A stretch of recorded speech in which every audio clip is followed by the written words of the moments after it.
Hi friends, ഞാൻ നിങ്ങളുടെ Jinson Jacob. കഴിഞ്ഞ ദിവസം സ്പെയിനിലെ ഇസ്ലാമിക ഭരണം അവസാനിച്ചതിനെക്കുറിച്ച്, അതിലുള്ള ദൈവത്തിൻ്റെ പദ്ധതിയെക്കുറിച്ച് ഞാനൊരു വീഡിയോ ചെയ്തിരുന്നു. അതിനെക്കുറിച്ച് ധാരാളം മുസ്ലിം സുഹൃത്തുക്കളാണ് കമൻറ്റുകൾ ഇട്ടിരിക്കുന്നത്. അവസാനം വന്നിരിക്കുന്ന ഒരു കമൻറ്റിൽ ശ്രദ്ധിക്കപ്പെട്ടത് ഷുസുക്കർ എന്ന് പറയപ്പെടുന്ന ഒരു വ്യക്തി ഇട്ടിരിക്കുന്ന കമൻറ്റാണ്. അദ്ദേഹം വളരെ മോശമായിട്ട് തന്നെ വിളിച്ചുകൊണ്ടൊക്കെ പറയുകയാണ്, സ്പെയിനിലെ മുസ്ലിം ഭരണം അവസാനിച്ചത് നിരന്തരമായ പ്രക്രിയയായിരുന്നു. ദശകങ്ങൾ നൂറ്റാണ്ടെന്ന് പറഞ്ഞല്ലോ, അതായത് നന്നായി ദശകങ്ങൾ, അതായത് 10-50 വർഷം കൊണ്ട് അല്ലെങ്കിൽ 100 വർഷത്തിൽ താഴെ കൊണ്ടാണ് ഈ പറയുന്ന മുസ്ലിങ്ങൾ മുഴുവൻ അവിടുന്ന് ആട്ടി ഓടിക്കപ്പെട്ടത്, പലായനം ചെയ്തതെന്നാണ് പുള്ളി പറയുന്നത്. ശരിയാണ്, കറക്റ്റാണ്, അത് ചരിത്രപരമായ വസ്തു തന്നെയാണ്.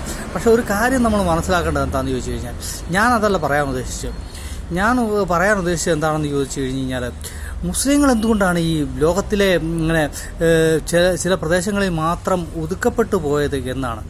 അതായത് മുസ്ലിം മതത്തിലെ ഒരു വലിയൊരു പോരായ്മ എന്ന് പറഞ്ഞു കഴിഞ്ഞാൽ, മുഹമ്മദ് നബി ഈ മുസ്ലിം മതം രൂപീകരിച്ചത് ക്രിസ്ത്യാനികളെയും യഹൂദന്മാരെയും ടാർഗറ്റ് ചെയ്തുകൊണ്ടാണ്.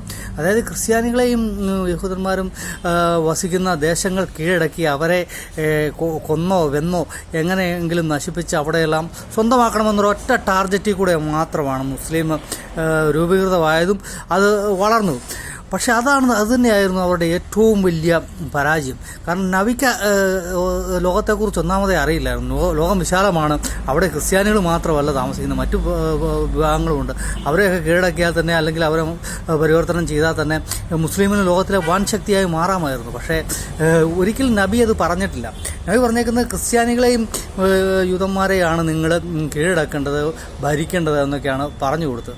അത് തന്നെ ലോക വിട്ടിത്തരമായിപ്പോയി. പക്ഷേ ക്രിസ്ത്യാനികളോട് പറഞ്ഞിട്ട് എന്താണ്, യേശു ക്രിസ്തു നിങ്ങൾ ലോകമെങ്ങും പോയി എൻ്റെ സുവിശേഷം പ്രസംഗിക്കാനാണ് പറഞ്ഞത്.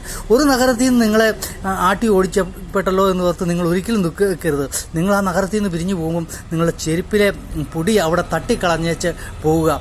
അന്ത്യവിധികാലത്ത് സോദാമിൻ്റെയും ഗോമോറയുടെയും കാൽ ദയനീയമായിരിക്കും അവരുടെ സ്ഥിതി എന്നാണ് പറഞ്ഞിരിക്കുന്നത്. അതുകൊണ്ട് തന്നെ ഏതെങ്കിലും ഒരു നഗരത്തിൽ നിന്ന് ആട്ടി ഓടിക്കപ്പെട്ടു എന്ന് ഓർത്ത് ക്രിസ്ത്യാനികൾ ഒരിക്കലും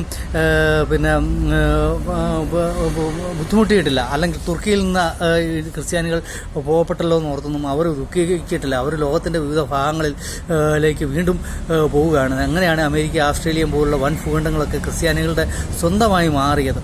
പക്ഷേ ഈ മുസ്ലിങ്ങൾ ഈ ക്രിസ്ത്യാനികളുടെ പുറകെ മാത്രം നടന്നതുകൊണ്ട് അവർക്ക് അന്ത്യകാലഘട്ടമായപ്പോഴത്തേക്കും അവർക്കൊന്നും ചെയ്യാനില്ലാത്ത ഒരു അവസ്ഥയായിപ്പോയി. അവർക്ക് ലോകത്തിലെ ഒരു ശക്തിയായിട്ട് മാറാനായിട്ട് സാധിച്ചില്ല. അതാണ് ഏറ്റവും വലിയ പരാജയം എന്ന് പറയുന്നത്.